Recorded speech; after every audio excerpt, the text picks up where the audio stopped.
अगर आपको पेट के दर्द की शिकायत रहती है तो 6 नुस्खे ऐसे हैं जो आपको पेट दर्द से फौरी निजात दिला सकते हैं। नंबर 1, पेट दर्द में 1 गिलास पुदीने की चाय या उसके पत्ते खा लिए जाएं तो पेट दर्द से आराम के साथ जिस्मानी सुकून भी मिलता है।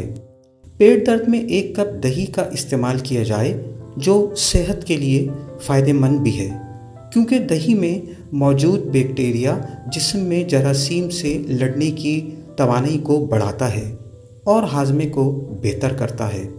नंबर 3, 1 चम्मच अजवाइन को नमक या पानी के 1 गिलास नीम गर्म पानी के साथ खाया जाए तो ये कुछ देर में ही मैदे को सुकून और पेट दर्द की बीमारी से निजात दिला सकता है।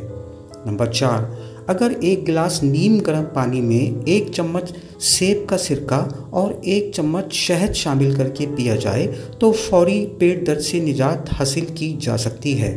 नंबर 5, 1 कप नीम गर्म पानी में हींग के पाउडर को डालकर उसे पिएं, उससे बहुत जल्द आराम आ जाएगा।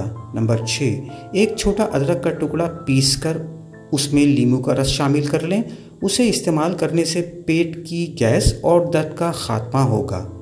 याद रखें, खाने में एहतियात और एतदाल आपको सेहतमंद रखता है।